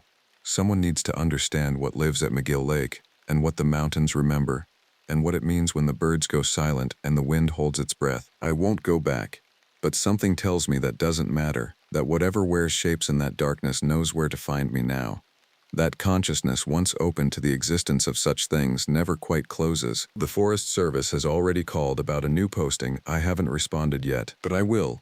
I will take another position in another remote place because I understand now that's what I do. I go where others won't, and I watch things that should never be watched. That's the real bargain I made when I accepted that first position. The mountains have my attention now, and something in those mountains has mine. I never wanted to be a park ranger. That's what people don't understand when they ask why I took the position at Glacier. They imagine some romantic notion of wilderness living, of early mornings watching elk migrations and nights under unobstructed stars. The reality is darker and more practical. I had failed at everything else. 3 years of bartending in Kalispell left me with a criminal record for something stupid, a restraining order from someone I'd rather forget, and roughly $800 in my checking account. When the Glacier National Park Service posted the opening for a seasonal ranger covering the remote Gunsight Lake Patrol District, I was desperate. The salary was modest, the isolation complete, and most importantly, nobody asked questions about your past. The interview happened in a prefab building in West Glacier. A woman named Rhodes, probably in her 50s with sun-damaged skin and the kind of tired eyes that come from decades of outdoor work, sat across from me with my file open. "Your last employer says you were reliable," she said, which was generous since I'd been fired for showing up drunk twice. "I take responsibilities seriously," I lied. She studied me longer than necessary. "The position is 5 months, May through September. You'll be managing a ranger station and a remote cabin on the lake's east shore. The district covers about 60,000 acres. Most of it is backcountry.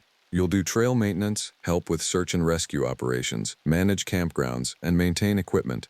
You'll also be responsible for wildlife documentation and hiker safety briefings." I nodded, not fully processing. The cabin sounded perfect. Isolation, distance, a reset button. "There's one thing," Rhodes continued, closing the file. "This district has higher than average SAR calls, missing persons mostly.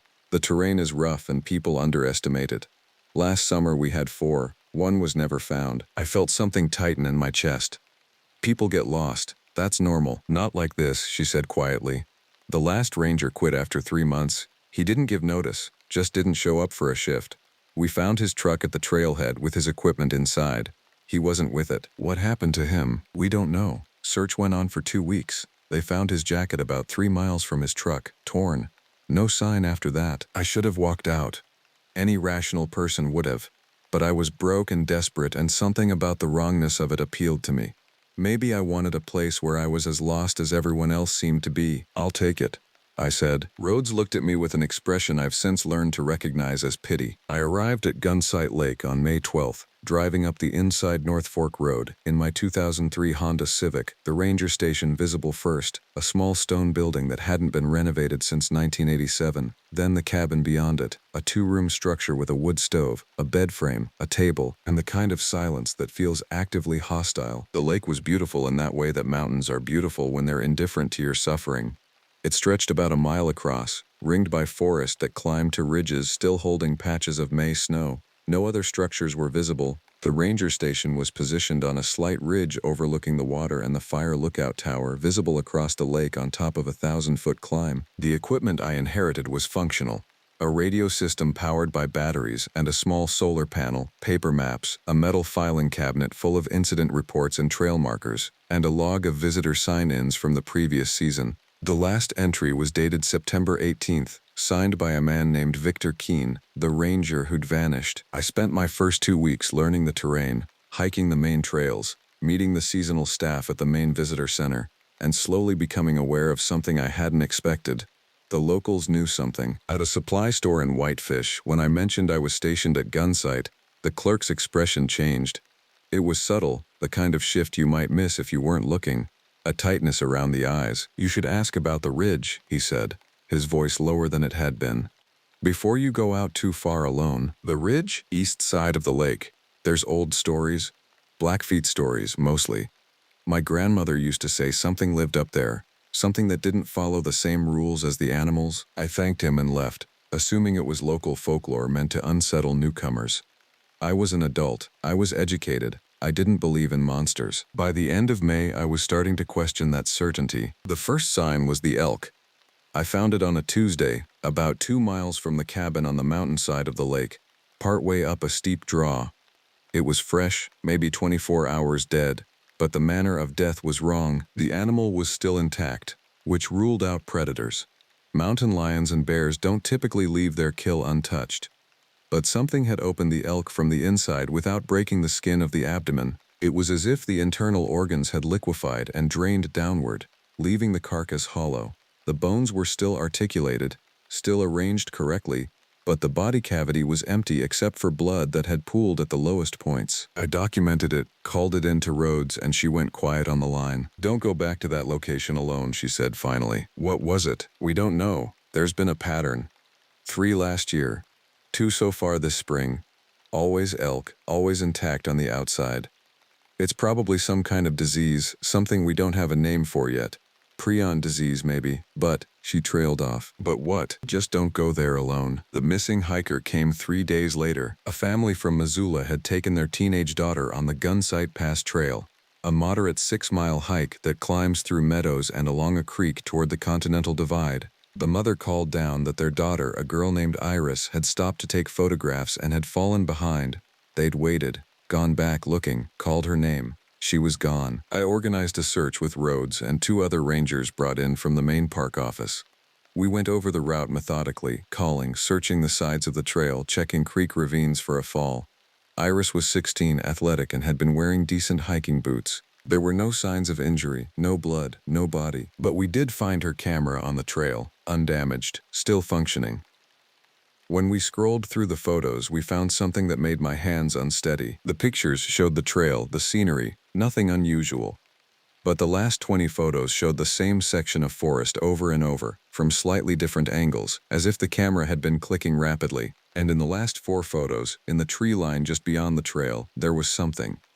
It wasn't clear enough to be certain, but it looked like a form, not an animal. The proportions were wrong. Too long, too thin. In the 4th to last photo, it appeared to be closer than in the previous one. Probably just a tree, Rhodes said, but her voice wasn't convinced. Iris was never found. By mid-June, I had stopped sleeping well.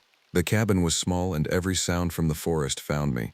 Branches against the wood, animals moving through the brush, wind across the lake. I kept a rifle in bed with me, unloaded, because even that small weight felt like security. I read the previous ranger's log obsessively.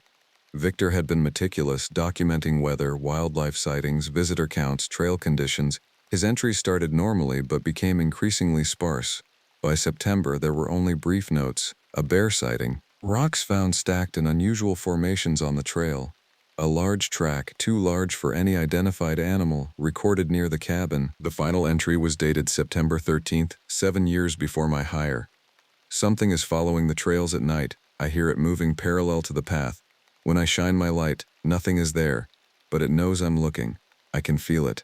There's an intelligence in how it moves. It's learning my routes, learning when I patrol. Tomorrow, I'm going to try something different. I'm going to see what it does if I stay in the cabin. The next entry was 6 days later, September 19th, 1 day after he'd written his name in the final log. But it wasn't Victor's handwriting. Someone had written in capitals, "He is hunting now." It was unsigned. The handwriting was wrong, crude, as if the person holding the pen had been learning how to write, or shaking violently. The entry below it was in Victor's handwriting. "I don't remember writing that." That was the last thing he ever recorded. I spent the second week of July trying to maintain normalcy.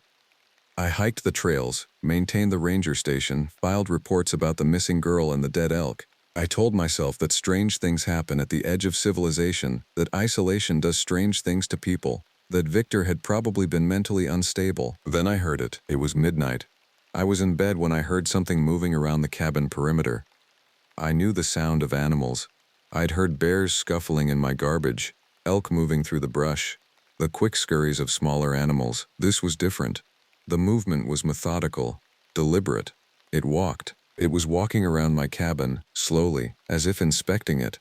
The sound of its footfalls was heavy, weighted, the kind of step that suggested something large. I grabbed the rifle, loaded it with hands that weren't quite steady, and pushed open the cabin door. Nothing was there. The moonlight was bright enough to see the clearing around the cabin clearly. The ground was soft with pine needles and exposed earth. Any creature would have left prints, but the dirt and needles were undisturbed. The thing had walked around my cabin without touching the ground. I called Rhodes the next morning. "There's something here," I said. "Something that shouldn't be here." "What do you mean?" I tried to explain. She listened without interrupting, which somehow made it worse. When I finished, she was silent for a long moment. "Victor said the same things," she finally told me. "Different details, but the same basic experience, something that shouldn't be possible. Moving in ways that animals shouldn't move. Appearing and disappearing, getting closer to him." "Why didn't you warn me?" "Because I would have sounded insane. And because the position needed to be filled. And because maybe," she stopped herself. "Maybe what?" "Maybe whatever's out there is tied to that location, to that lake. And maybe if I didn't fill the position, it wouldn't matter. Maybe it would just stay confined. Maybe it would eventually move on or die. But the Forest Service needs rangers. The land needs to be monitored. And the moment we acknowledge something is wrong, we have to take action. And we can't take action because we don't know what we're dealing with. I understood then why she'd hired me despite my problems, despite my failures, despite the person I'd been before. By late July, I had stopped questioning what was happening and started trying to survive it. It came every night, or nearly every night. I heard it moving through the trees, paralleling my patrols, stopping when I stopped. I never saw it clearly, glimpses only, a shape too tall to be right. A face I caught in my peripheral vision that was wrong in ways my brain couldn't quite process. An impression of size and intelligence and hunger. The hikers kept coming. I had to brief them, had to let them go, had to not warn them because what would I say? Stay out of the forest? That was insane. I did my job. Most of them came back, some didn't. In August, we had 3 missing hikers. One was found 3 days later wandering the trail about 5 miles from where he'd started, with no memory of the intervening time. The other 2 were never found. The thing was getting bolder, or maybe I was just stopping running from it. By September 5th, I understood what was happening to Victor. It was hunting me, yes, but it was also teaching me.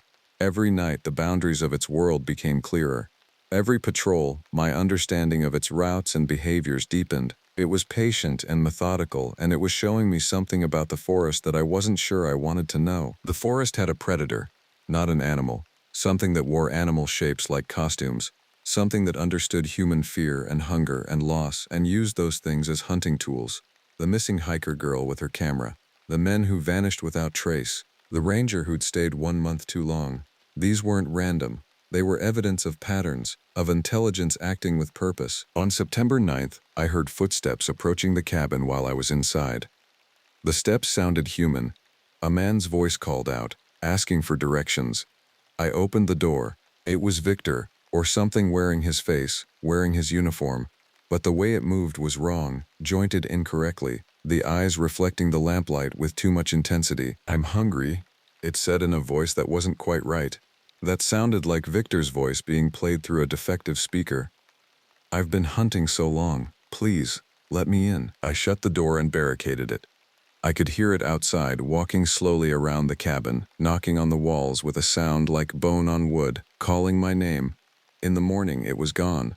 The snow that had fallen overnight showed no tracks. I made my decision on September 10th. I would leave. I would walk out, report illness, disappear. Let the Forest Service figure out what was happening. But I was already changing.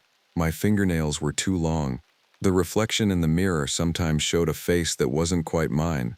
I was learning to move the way it moved, to think the way it thought. The isolation hadn't broken me. It had transformed me. On September 13th, I walked into the forest and didn't come back to the cabin. I stayed in the high places, watching the trails, watching the hikers, knowing their fears before they did. The hunger was different than I expected. Not painful, evolutionary. I understand now why Victor stayed, why he let it happen. This gift, this curse, this evolution, it was inevitable the moment Rhodes hired someone desperate enough not to run. On September 19th, my old human self walked into the ranger station and wrote a message in crude, shaking letters. "He is hunting now. I am both predator and prey, walker and watched. The lake is mine now. The forest is mine." And every summer, more hikers come, more people seeking the wild, more food walking willingly into the territory. Rhodes knows. She fills the position every season anyway. "The Forest Service needs rangers," she said. "The land needs to be monitored." She knows what we become, and she sends us anyway. I am still here. I am the ridge keeper now, and I am always watching the trails. My name is Cale Morrison, and I've been a ranger at Glacier National Park for 8 months now. People always ask why someone with my background, forensic analysis, comfortable salary in Denver, a small house in the suburbs, would abandon everything to manage a remote ranger station in northwestern Montana. The honest answer is simpler and more complicated than they expect. My daughter Emma disappeared in 2019. She was 12 years old when she vanished from the Eagle Peak Trail near Estes Park. 3 days of searching found nothing. No body, no signs of struggle, no answers. The official report concluded predation by a mountain lion, but the lions they tracked down weren't right for her size. The attack pattern made no sense, and the way her jacket was found, folded, not torn, suggested something other than animal violence. I spent 2 years investigating unofficially, driving law enforcement crazy, burning through savings and credibility. I interviewed hunters, park rangers, and people who lived on the edges of these wild places. I read everything I could find about wilderness disappearances, and I noticed patterns. Not supernatural patterns, not at first. Just strange consistencies. Multiple missing persons in parks with specific geographic features. Specific seasonal timing. Specific behaviors described by witnesses who saw something before someone vanished. The job posting at Glacier appeared when I needed it most, when the Emma investigation had gone fully cold and I was running out of reasons to stay in Colorado. The ranger station at the valley base near Kintla Lake sat isolated, requiring someone willing to spend months alone monitoring trails and assisting backcountry hikers. The park had logged increased search and rescue calls over the previous 2 years. Something about it felt purposeful, like the mountains were asking me to come. I drove north in March, took the ranger certification course in June, and reported for duty in late summer. The station is a modest structure, 2 bedrooms, a small office, radio equipment, and enough supplies to handle brief emergencies before assistance arrives from the main hub 3 hours away. Behind it sits the lake, absolutely still in the morning hours, reflecting the mountains so perfectly you can't tell water from sky. And beyond that, the forest rises in every direction, old-growth firs and larches, their trunks thick as tree trunks. The superintendent, Robert Vance, warned me during my orientation that August through October are the busiest months for backcountry hikers. He also mentioned almost casually that the station had cycling through 5 rangers in the previous 4 years. When I asked why, he said the isolation didn't suit most people. I knew it would suit me fine. The first months were mundane. I maintained trails, checked equipment, responded to injury calls, and helped coordinate rescues. A woman sprained her ankle on Gunsight Pass, a family got turned around during an early snowfall, a solo hiker who'd twisted her knee needed evacuation by helicopter. Normal incidents, normal park work. I was good at it, methodical, detail-oriented, trained to assess situations carefully, but I was also hunting. Every report I filed, every section of trail I walked, every interaction with returning hikers, I was gathering information. Where did people report strange sounds? Where did the search calls cluster? Were there specific times, specific routes, specific circumstances that appeared again and again? By late October, a pattern had formed, barely visible but present. 3 missing persons over the past 2 years. 2 in this region, 1 at a site 20 miles north. All vanished in autumn. All were hiking alone or separated from groups. All disappeared on trails near deep water, lakes, major rivers, basins that collect snowmelt. And the most recent one, a man named Derek Paulson who went missing from the backcountry in early October, had left a message with a hiker he'd passed. The hiker found him strange, unsettling in a way she couldn't articulate. Derek had asked her if she'd seen any dark deer on the trail. When she said no, he'd nodded like he'd confirmed something. Dark deer, not deer, the internet forums called them. Creatures that looked like deer until you watched them move. And then something was fundamentally wrong with their proportions, their joints, their speed. They appeared in wilderness incident reports disguised as animal sightings. A team of hunting brothers reported seeing a deer that walked on hind legs across Spotted Bear Ridge. A solo hiker described a herd of elk that moved in complete silence, turning to watch her with an intelligence that made her run for 2 hours straight. Most rangers dismiss these reports as stress, poor lighting, or animals glimpsed in confused states.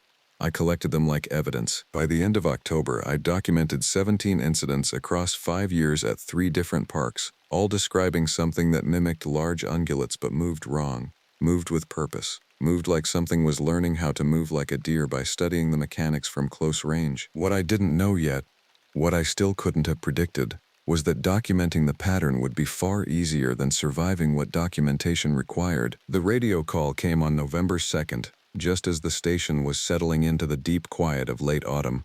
A family of 4 had been reported overdue from the Gunsight Lake Trail. They were supposed to return the previous evening. It was now nearly 30 hours since their planned arrival. I assembled the response package alone. In November, you work with whoever is available, and that was me. The family had notified the park office at 8 in the morning, which meant they'd made their overnight deadline clear. A solid family, the dispatcher said, regular hikers properly equipped for a 2-day trip. This wasn't a group that got confused about trail hours. The weather had shifted overnight. Temperature had dropped to 28 degrees, and clouds hung so low they'd erased the peaks. The lake below my station turned pewter and still, reflecting nothing. The air tasted like snow. I loaded my pack with emergency supplies, checked my radio, and confirmed my position via satellite device. Standard protocol would be to start at the trailhead and work backward. I'd cover 5 miles, assess conditions, and report findings before proceeding further alone. If the family wasn't found by dark, search teams would mobilize at dawn. The trail climbed gradually through lodgepole pine at first, then transitioned to the more stunted growth that appeared near timberline. Around 2 miles in, the path became harder to follow. Wind had scattered deadfall across the route, and early snow clung to the rocks, obscuring markers. I was concentrating on navigation when I noticed the silence. It wasn't the normal quiet of a forest, that peaceful absence of human noise that rangers appreciate. This was different. No wind sounds, no settling branches, no distant water movement, no animals calling or shifting in the underbrush. The world had simply stopped generating sound, as if everything with the capacity to move or speak had become aware of something and decided against drawing attention. I stopped walking. In situations like this, your body often knows something before your mind catches up. Your pulse quickens, your hands tighten on equipment, your breath changes. I was reaching for the radio when I saw movement in the trees. It stood in a small clearing 30 yards upslope, motionless and directly facing my position.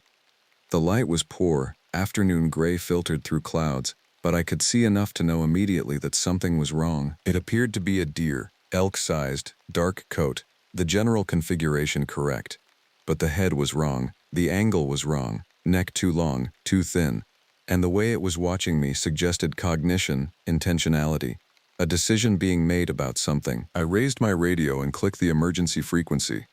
Station to base, I'm at point 2.3 miles on gunsight approach. I paused, unable to complete the sentence. What did I need? What was I reporting? The creature didn't move, didn't startle at the radio sound, didn't do any of the things animals do when humans make noise. It simply watched. Cale? The dispatcher's voice crackled back. I recognized Marcus, who'd done the orientation with me. What's your situation? I stopped. The animal had taken 1 step sideways, not a normal step. The motion was liquid, like a long movement compressing into a short space. Wrong angles. I've got an unidentified animal on the trail, unclear status. I'm proceeding with caution. Copy that. Stay on channel. When I looked back, the creature was gone. The clearing was empty. No sound of movement, no breaking branches, no thermal shimmer in the cold air. It had simply vanished with the same silence it had approached in. I should have turned back. Protocol with unidentified wildlife is avoidance and retreat. But I had a family missing 2 miles further up, possibly injured in this cold, possibly waiting in a cabin or shelter, possibly needing immediate assistance. I continued up the trail, keeping my hand on the radio and checking the surrounding trees constantly. The forest felt compressed around me, dense and aware. The path eventually crested a ridge, and Gunsight Lake opened below, a long body of dark water hemmed in by granite cliffs, its surface absolutely smooth despite the wind I felt on the exposed slope. The family's campsite was at the far end, 2 miles of boulder scramble away. They should be visible by now if they'd maintained their planned route. That's when I saw Derek Paulson. He was standing at the water's edge, roughly a half-mile away, in that clear distance way that mountains provide. He was completely still, facing the lake, and even from that distance, I could tell that the way he stood was not normal. His back curved slightly too far, his arms angled like they were bent at joints that shouldn't exist. "Derek!" I called out, pointless across that distance, but I tried anyway. "I'm a ranger, I'm here to help." He turned. The movement was smooth, fluid, with no transition. His head rotated like it was on a mechanism designed for complete rotation. And I saw that his face was too dark in the shadows, the features too indistinct to read clearly, his eyes 2 points of reflecting light. I fumbled for the radio.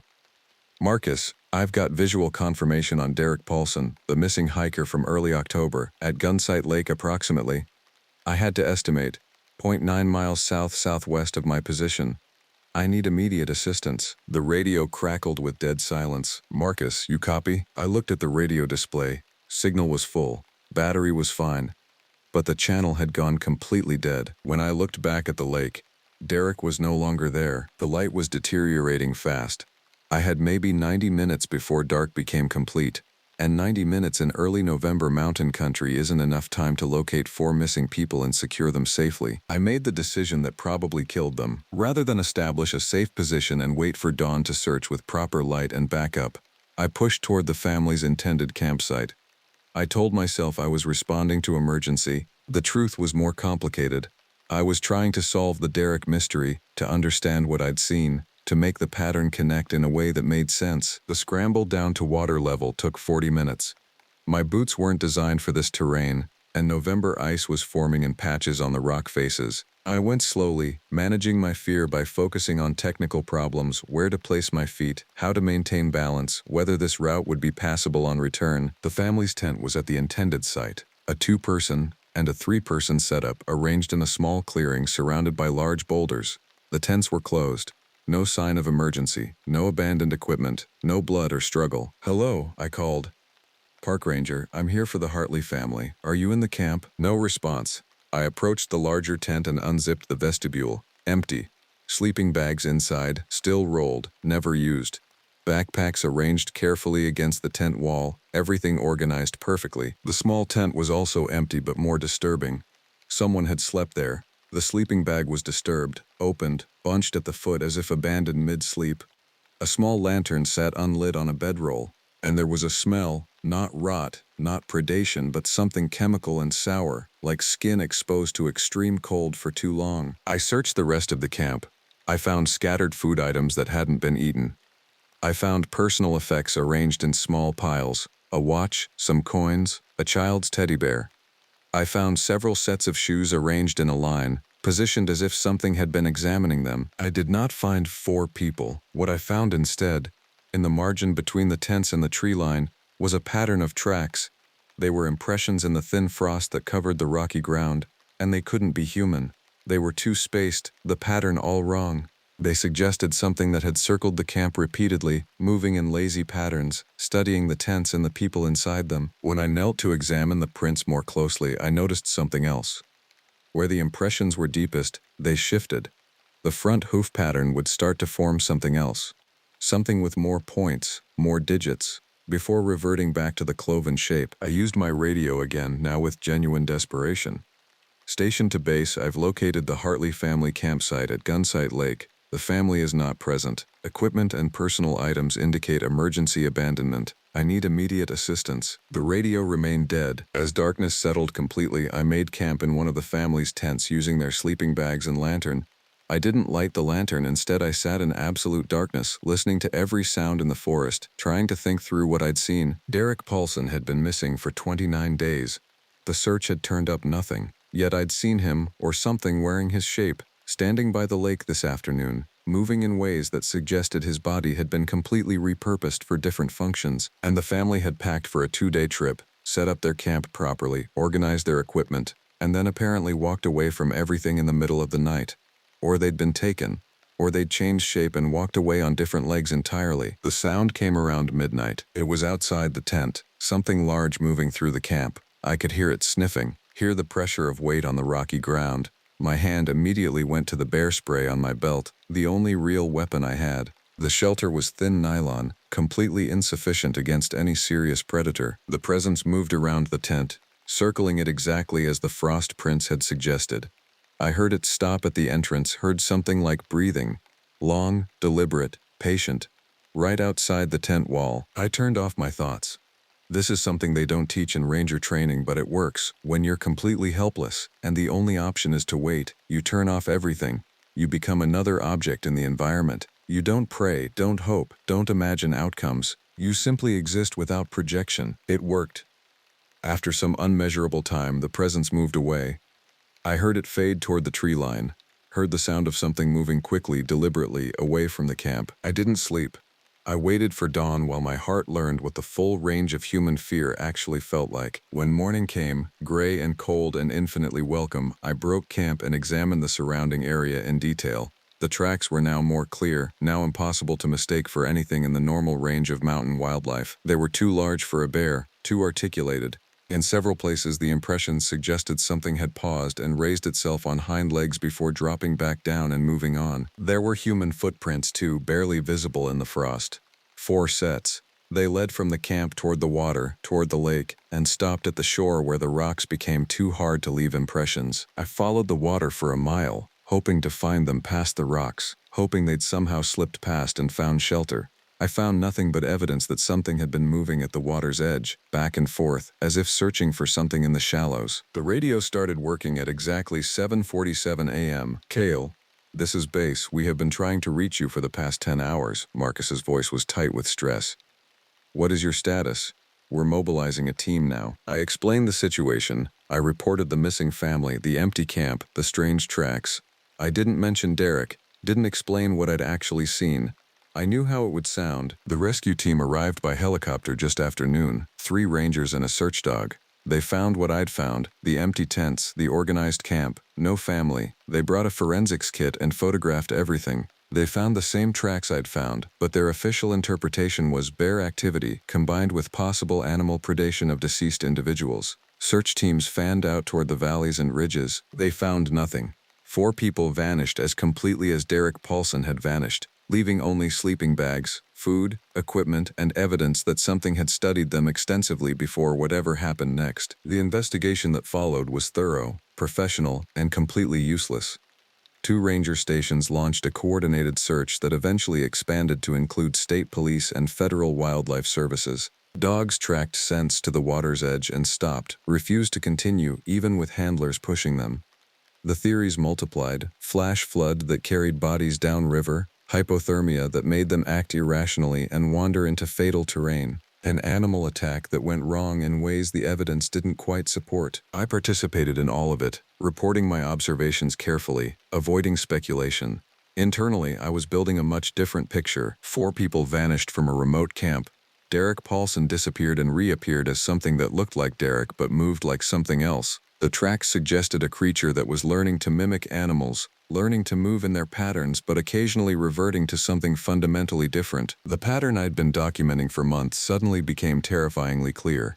This wasn't a series of independent incidents. This was a process. Something was in these mountains, had been here for years, was studying us, learning our shapes, understanding our patterns, and it was hungry in a way that hunger doesn't normally manifest. By December, the search had been called off.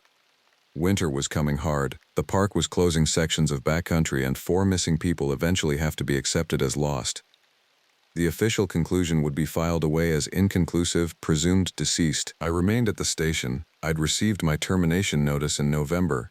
Something about the incident being stressful for the department, needing to bring in a more emotionally stable ranger for the winter months. I'd appealed, bought a few weeks, and negotiated a transfer to a different assignment. In the end, I didn't fight hard. I was exactly where I needed to be. December is hell at this elevation. Snow comes in quantities that change the landscape completely, and the cold reaches temperatures that feel like a physical force. Most of the park shuts down, trails close, backcountry camping restrictions come into effect. The forest becomes a completely different environment. It's also when the deer start. I began finding them in the second week of December, actual deer, or what had been deer.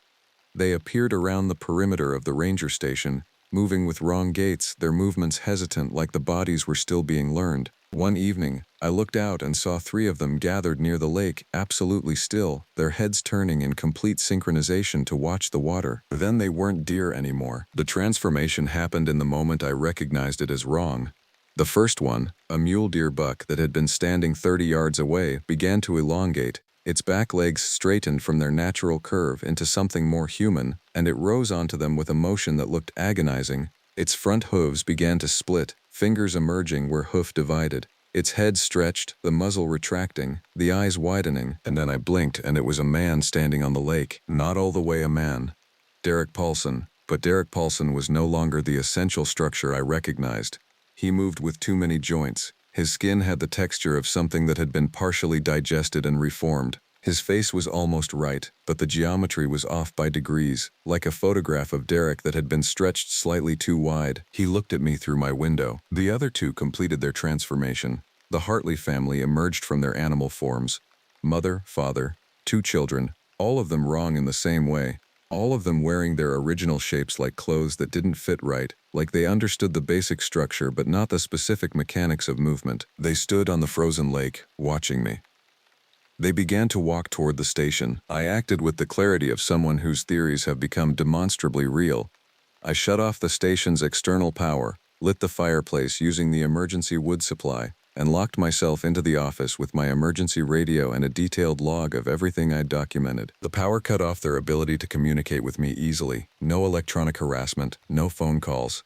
They had to work with what their redesigned bodies could do, which turned out to be pressing against the windows repeatedly, demonstrating that they could return to animal form and back again, showing me the mechanics of what they'd become. They tried the door, they tried the chimney, they circled the station for hours, and I documented every movement, every sound, understanding finally that this was what was happening in the mountains. Not predation in the traditional sense, conversion, transformation, something that studied how humans moved, how animals moved, and was learning to be both. Learning to exist in multiple forms, learning to pass as either one to get close enough to the other. Around midnight they left. They walked toward the forest, their wrong bodies moving in those liquid, articulated ways, and disappeared into the darkness.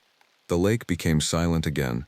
The cold air seemed to settle. I waited for dawn before opening the station to the outside world. My report to park administration was carefully constructed.